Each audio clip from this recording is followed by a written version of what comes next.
this gentleman second from, yes. John's got the mic there. Thank you. I don't want to look behind me how many people are here because I'll get a bit nervous to ask this question.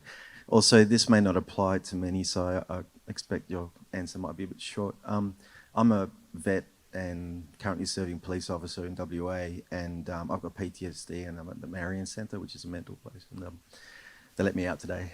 Oh, yeah? Legally. I just wanted to ask you, how do I move from day-to-day hedonism and ideations and risk the hope and cautious optimism of a long-term life with the conditions I currently have, or for anybody who might be having complex PTSD and living day-to-day? Well, I mentioned this program that I have online, this self-authoring program. One thing you might try doing it. So so it's got 3 parts. The first part is a guided autobiography. And what it asks you to do is break your life down into 7 epochs and 7 stages. Sometimes people do that by relationship or by year or by occupation, however you choose. And then to detail out the most significant emotional events of your life, especially those that still hold some emotional valence. And that would help, because what happens with PTSD in some sense is that the narrative through which you see the world fractures. And because it fractures, your perceptions and your consequent emotional responses become chaotic. And that chaos produces a stress response, a chronic stress response. And so what you need to do to recover from PTSD is to knit the story back together. And I had a client who had PTSD, very seriously affected.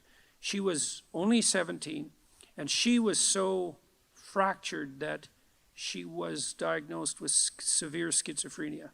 And when I first saw her, she could barely talk, and she could barely focus her eyes, and she would move her hands up and down, and I like she was grasping for something. And I asked her why, and she said that she could see lines in front of her and that she was trying to interact with them. I mean, when your perceptions are fractured, you're in pretty rough shape.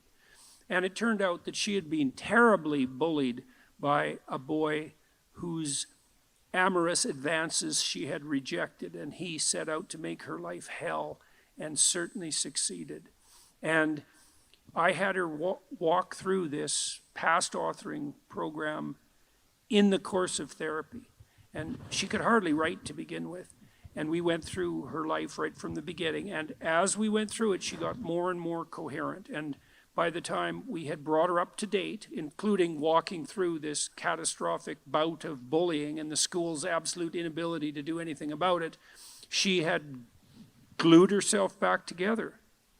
So the other thing I would carefully recommend, especially if what traumatized you happened more than 18 months ago, is that you spend some time either writing about it, or another thing to try is just before you go to sleep, bring the memory to mind, and not enough to push you farther than you want to go, but as vividly as you can, and then let it go. Like, don't push yourself harder than you can.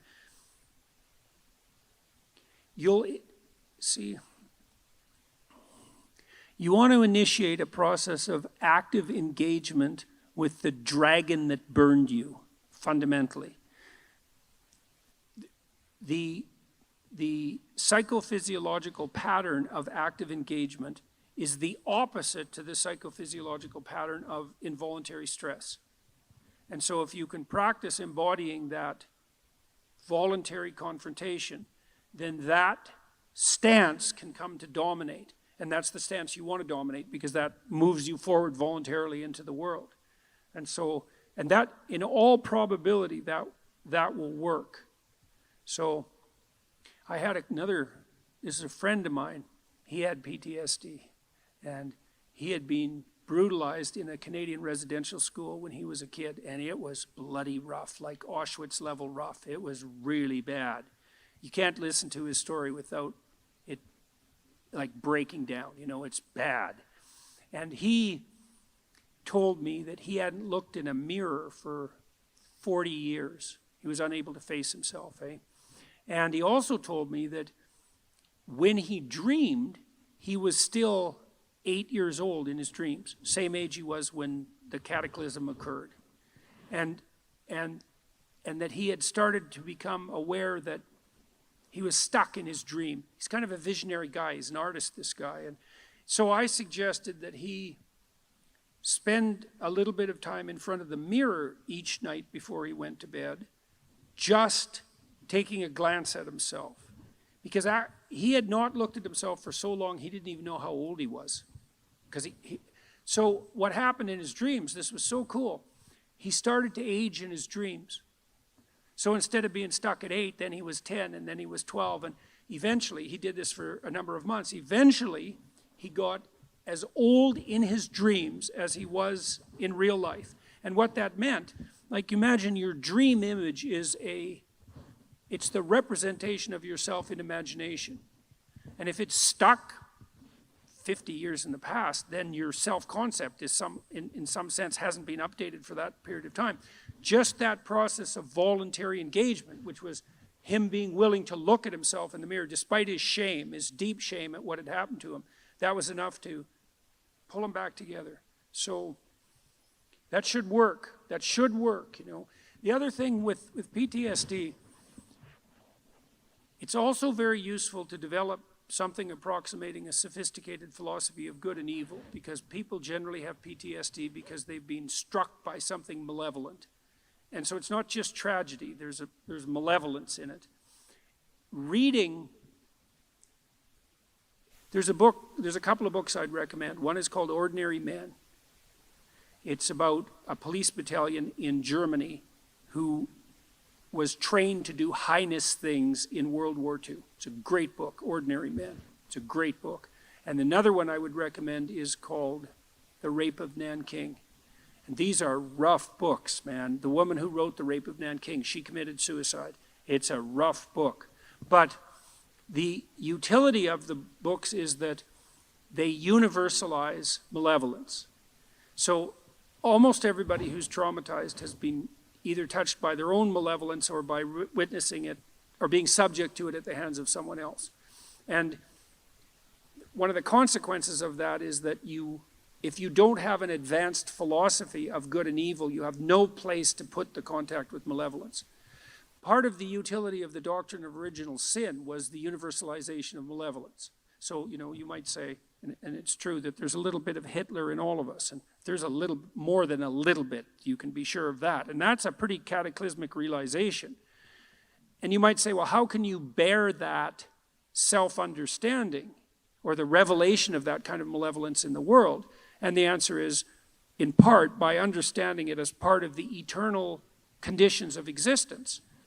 The idea that the state, the sovereign of the state has an evil uncle, that's an idea as old as time.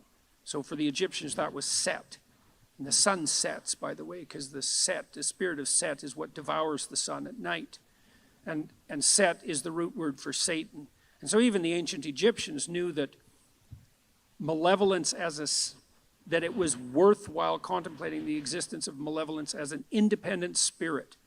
And that allows you to take responsibility in some sense for the existence of malevolence in your own life, but it also universalizes it so that it's not exactly about you, right?